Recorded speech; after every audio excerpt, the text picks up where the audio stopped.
Hello everyone. आज हम लोग कैश बुक के बारे में समझेंगे।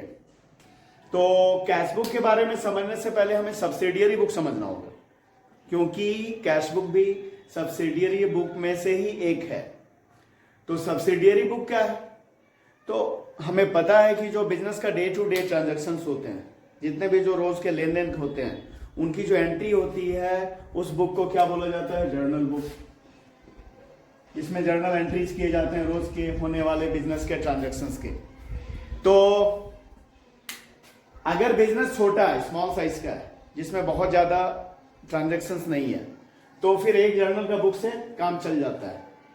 पर अगर बिजनेस बड़े स्केल पे है, बहुत ज्यादा नंबर ऑफ ट्रांजैक्शंस हैं जिस बिजनेस में, तो वहां पे अगर एक ही जर्नल का बुक रखा जाए और उसी में हर नेचर के, अलग अलग नेचर के जितने भी सारे एंट्रीज हैं उसी में लिखे जाएं, तो बहुत ज्यादा चांसेस होते हैं कि कुछ उसमें गलती हो, कुछ एंट्री छूट जाए, या बहुत बार ये कंफ्यूजिंग हो जाता है। तो क्या किया जाता है इसके लिए कि इसी जर्नल को सब डिवाइड कर दिया जाता है, उप विभाजित कर दिया जाता है अलग अलग बुक में। वो सारे बुक भी जर्नल के ही बुक हैं, पर क्यों करते क्यों है? करने से क्या होता है, अगर सब डिवाइड कर दिया तो एक बुक में, एक जो सब्सिडियरी बुक में, उसमें एक नेचर के जर्नल एंट्री किए जाते हैं, जिससे क्या होता है कि गलती होने के चांसेस कम हो जाते हैं, ना के बराबर हो जाते हैं। जैसे कि इसे जो बांटा जाता है, तो एक तो पहला हो जाता है ये कैश बुक, जिसके बारे में कि अभी हम लोग समझेंगे, अभी जिसका फॉर्मेट समझेंगे। कैश बुक के बाद में दूसरा होता है परचेज बुक, फिर तीसरा सेल्स बुक, चौथा परचेज रिटर्न बुक,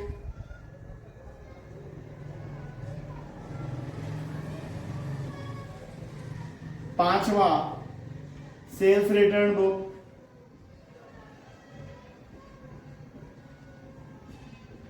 छठा बिल्स रिसीवेबल बुक,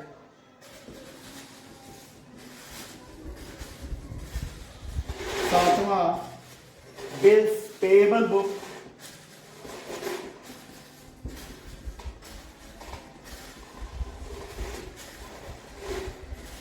और आठवां जर्नल प्रॉपर। तो ये पहले इसे समझ लेते हैं, ये जो आठों बुक है एंट्री जो किए जाते हैं किस किस तरह के। तो कैश बुक में जितने भी नगद में, जितने भी कैश में ट्रांजेक्शन हो रहे हैं बिजनेस में, उन्हें कैश बुक में लिख लिया जाता है, ठीक है। परचेज बुक में जितना भी गुड्स क्रेडिट पे उधार में खरीदा गया, जितना भी गुड्स उधार में खरीदा गया, उसकी एंट्री परचेज बुक में कर ली जाती है। और सेल्स बुक में जितना भी उधार माल बेचा गया, उधार में गुड्स जितना भी बेचा गया, उसकी एंट्री सेल्स बुक में कर ली जाती है। परचेज रिटर्न बुक में जो माल उधार खरीदा हुआ माल जो वापस किया, उसकी एंट्री परचेज रिटर्न बुक में कर ली जाती है। इसी तरह सेल्स रिटर्न बुक में जो उधार बिका हुआ माल हमारे पास वापस आया, उसकी एंट्री सेल्स रिटर्न बुक में कर ली जाती है। और बिल्स रिसीवेबल, जितने भी बिल्स रिसीवेबल है बिजनेस में, सारे बिल्स रिसीवेबल की एंट्री बिल्स रिसीवेबल बुक में की जाती है। और जितने भी बिल्स पेएबल हैं, उनकी एंट्री बिल्स पेएबल बुक में कर दी जाती है। और आठवां है जर्नल प्रॉपर, जो इनमें से कहीं नहीं जो एंट्री हो सकता, वैसे नेचर का एंट्री जो इन सातों में नहीं हो सकता, वो एंट्री जर्नल प्रॉपर में कर दिया जाता है। तो इस तरह से अलग अलग बांट दिया जाता है। तो है सब्सिडियरी बुक, जर्नल ही होता है सब्सिडियरी बुक में भी, पर क्या किया जाता है, जर्नल को सब डिवाइड कर दिया गया है 8 अलग अलग बुकों में। जनरली यही 8 सब्सिडियरी बुक होते हैं। तो अब हम लोग जो अभी समझने वाले हैं, वो समझने वाले हैं कैश बुक। अब हम लोग कैश बुक को समझते हैं, जो कि सब्सिडियरी बुक में से ही एक बुक है कैश बुक। अभी हम लोगों ने डिस्कस किया कैश बुक में सारे जितने भी कैश ट्रांजेक्शन हैं कैश बुक में लिखे जाते हैं। तो भाई ये कैश बुक 4 तरह का होता है। एक सिंपल कैश बुक, जिसे कि सिंगल कॉलम कैश बुक भी बोलते हैं, सिंगल कॉलम कैश बुक। दूसरा double column cash book,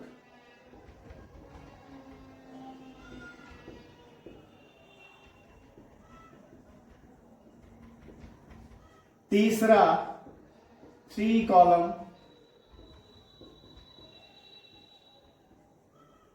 cash book और चौथा पेटी कैश बुक।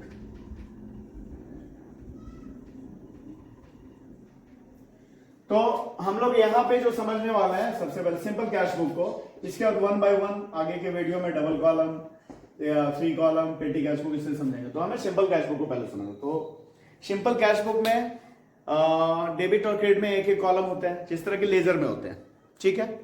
और अभी मैं उसका फॉर्मेट भी आपको दिखाने वाला हूं। और जितने भी रुपया बिजनेस में जितना भी नगद आया, रुपया आया, कैश आया, रिसिप्ट, उसे इस बुक के, इस कैश बुक के डेबिट में दिखाते हैं। और जो भी रुपया गया, मतलब पेमेंट किया गया, खर्च हुआ, वो रुपया दिखाया जाता है क्रेडिट में। तो इसका फॉर्मेट हम लोग देखते हैं।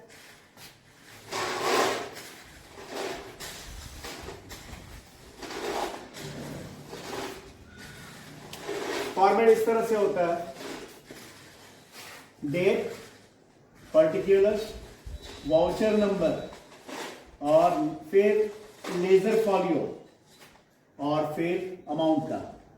फिर इधर भी ये लेफ्ट साइड में, डेबिट साइड में इतना और इतना ही कॉलम होगा क्रेडिट में, date, particulars, voucher number, ledger folio और अमाउंट। इस तरह से यहां पे डेट लिखेंगे, डेट ऑफ ट्रांजैक्शन, यहां पे पर्टिकुलर,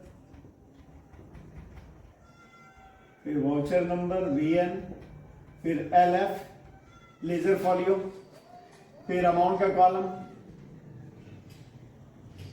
फिर यहां पे डेट, पर्टिकुलर,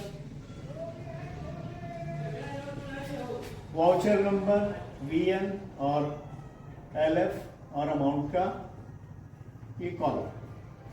अब यहां पे वाउचर नंबर, एक कॉलम आपने, लेजर फॉलियो तो LF आप समझ रहे हैं, पर्टिकुलर, डेट ये समझ। वाउचर नंबर मतलब वो जो रसीद है, वो जो रिसिप्ट है या पेमेंट का जो प्रूफ है, डॉक्यूमेंट्री प्रूफ जो है, उसका जो नंबर है वो इस कॉलम में लिख दिया जाता है। सपोज कोई भी ट्रांजैक्शन है, उस ट्रांजैक्शन में जो डॉक्यूमेंट्री प्रूफ जो मिला, वो जो रिसिप्ट का या पेमेंट का जो वो डॉक्यूमेंट है, जो प्रूफ है, वाउचर, उसका जो नंबर है, उसे इस कॉलम में लिख दिया जाता है, ठीक है। ये तो वाउचर नंबर का कॉलम हो गया। तो ये इस तरह से। और इसके डेबिट में सारा जो भी रिसिप्ट हो रहा है डेबिट में लिखेंगे और जो भी पेमेंट हो रहा है वो क्रेडिट में लिखेंगे। मतलब जो रुपया आया उसे सारे को डेबिट में लिखना है और जो रुपया गया वो उसे पेमेंट में लिखेंगे। तो क्या होगा भाई, अब इससे क्या होगा कि बैलेंस करेंगे तो जो रुपया आया उसमें से जितना रुपया गया वो घटा देने पर जो बचा हुआ रुपया रहेगा, यहाँ पे हमारे पास बैलेंस बचा रहेगा कि भाई इतना रुपया आया, इसमें से इतना रुपया खर्च हुआ और इतना रुपया बचा हुआ। तो ये कैश बुक से पता चल जाएगा। तो आपको देखकर ये लग रहा होगा कि तो लेजर का फॉर्मेट की तरह ही लगभग है। तो क्या ये लेजर है? तो भाई जो कैश बुक है ना, उसे जर्नलाइज्ड लेजर भी कहते हैं, क्योंकि ये लेजर का भी काम करता है, ठीक है। इसलिए अगर कैश बुक बना रहे हैं तो फिर हमें अलग से लेजर बनाने की जरूरत नहीं है। लेजर की जो जरूरत है वो जरूरत को ये कैश बुक ही पूरा कर देता है। तो अगर हम कैश बुक बना रहे हैं तो हमें अलग से कैश का लेजर बनाने की कोई जरूरत नहीं है। तो अब इसमें हम लोग एक सवाल बनाकर देखेंगे। तो ये सवाल है और इसका हम लोग कैश बुक बनाकर देखते हैं। सिंगल कॉलम कैश बुक है। डेबिट में जो भी रुपया आया, जो रिसिप्ट हुआ उसे डेबिट में लिखेंगे और जो रुपया गया मतलब कि पेमेंट किया हमने, खर्च हुआ, उसे क्रेडिट में लिखेंगे, ठीक है। तो सबसे पहले तो फरवरी को बैलेंस है कैश इन हैंड, तो एसेट है, एसेट का डेबिट बैलेंस होता है। तो जो भी बैलेंस है, कैश एसेट है ना, तो एसेट का डेबिट बैलेंस होता है, तो जो भी बैलेंस है वो हम डेबिट में लिखेंगे। कब लिखेंगे भाई? तो फरवरी 1 को है, फरवरी 1 को हमने लिख दिया टू बैलेंस बीडी, कितना 172। उसके बाद में रिसीव फ्रॉम कपिल, फरवरी 2 को कपिल से लिया तो रुपया आया, तो आया तो भाई डेबिट में लिखेंगे। फरवरी 2 को क्या, टू कपिल अकाउंट, कितना आया है, कितना प्राप्त हुआ रुपया कपिल से, 2500, तो 2500 लिख दिया हमने। फिर देखते हैं गेव टू रंजीत, रंजीत को दिया तो यहाँ रुपया जा रहा है, हमारे पास से जा रहा है, हम पेमेंट कर रहे हैं रंजीत को, कब कर रहे हैं? फरवरी 7 को। तो पेमेंट कर रहे हैं, रुपया जा रहा है तो क्रेडिट में। फरवरी 7 को बाय रंजीत अकाउंट, कितना? तो 1500 रुपए। उसके बाद कैश सेल्स, नगद बेचा, नगद बेचेंगे तो क्या होगा? रुपया आएगा हमारे पास, तो फिर डेबिट में आया तो डेबिट में। फरवरी 12 को टू सेल्स अकाउंट, कितना आया? 600 रुपया, ये लिख दिया हमने। फिर है कैश परचेज, कैश परचेजेस, नगद खरीदा। अब खरीदेंगे तो क्या होगा? रुपया जाएगा हमारे पास, तो क्रेडिट में। कितने तारीख को? 15 तारीख को, फरवरी 15 को बाय परचेजेज अकाउंट, ठीक है। इधर जो भी लिखेंगे बिल्कुल लेजर की तरह ही, उसके आगे टू लगाना है, और इधर जो भी लिखेंगे उसके आगे बाय लगाना है। बाय परचेजेज अकाउंट, कितना? 500, 500। इसके बाद रिसीव्ड इंटरेस्ट, ब्याज मिला, इंटरेस्ट मिला हमें, तो क्या हुआ? रुपया आया हमारे पास, तो फिर डेबिट में। फरवरी 20 को टू इंटरेस्ट अकाउंट, कितना? तो 150 रुपए। उसके बाद पेड वेजेस, मजदूरी दिया, मजदूरी दिया तो क्या हुआ? रुपया हमारे पास से गया, हमने पेमेंट किया मजदूरी का, वेजेस का, तो गया रुपया हमारे पास से। तो इस तरफ फरवरी 25 को बाय वेजेस 500, वेजेस भी 500 ही है ना, वेजेस अकाउंट, ठीक है। उसके बाद कैश सेल्स, फिर नगद बेचा, नगद बेचा तो रुपया आएगा हमारे पास, तो डेबिट में। फरवरी 26 को टू सेल्स अकाउंट, कितना? 800 रुपए।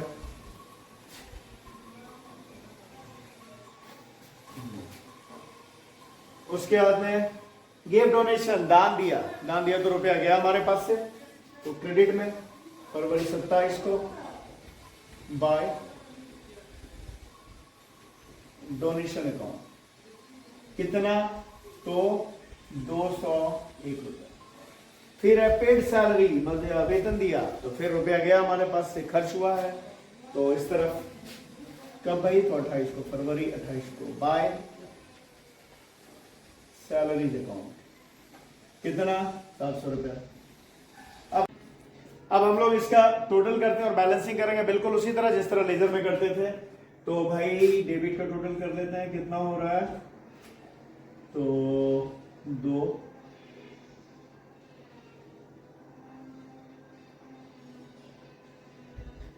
4222, 4222 डेबिट का टोटल। यही टोटल हमने यहां पे लिखा, 4222, 4222। इसमें क्या करेंगे? यहां से यहां तक का टोटल करके इसे इस अमाउंट से 4222 में डिडक्ट कर देंगे, वही हमारा बैलेंस निकलेगा। तो उसे टोटल करते हैं 1500, 500, फिर 500, फिर 201, फिर 700। इसे टोटल करते हैं 1, 0,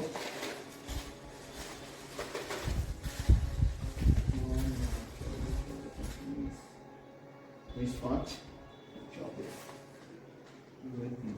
3401। तो इसे हमने घटाया 4222 में हम 3401 घटा देंगे, तो हमारा बचा कितना? तो 821। ये हमारा बैलेंस है, मतलब कि तो बैलेंस जो करेंगे कब करेंगे? End of the month. तो बाय बैलेंस शीट तो कितना होगा ये? 821 रुपए का बैलेंस, मतलब 821 रुपया हमारे पास बचा है। अगर कैश बुक को देखकर ऐसे समझना भी है तो रुपया हमारे पास आया था 4222। 4222 में यहां तक खर्च किया हमने इतना रुपया, इतना यानी 3401 रुपया इतना खर्च किया, और हमारे पास बचा हुआ रुपया है 821। और इस बैलेंस को आगे कैरी करेंगे। फरवरी है तो नेक्स्ट मंथ में मार्च में करेंगे। मार्च 1 को टू बैलेंस बीडी 821, ठीक है। तो ये है सिंगल कॉलम कैश बुक या सिंपल, या बोलिए सिंपल कैश बुक, है ना। ये हमने सिंपल कैश बुक बनाया। अब हम लोग इसके आगे के वीडियो में अलग अलग तरह के कैश बुक देखेंगे। तो इस वीडियो में इतना ही। अगर आपको चैनल हमारे वीडियोस पसंद आ रहे हैं, आप इनसे कुछ सीख रहे हैं, तो चैनल को लाइक करना, सब्सक्राइब करना भूलेंगे नहीं। Thank you.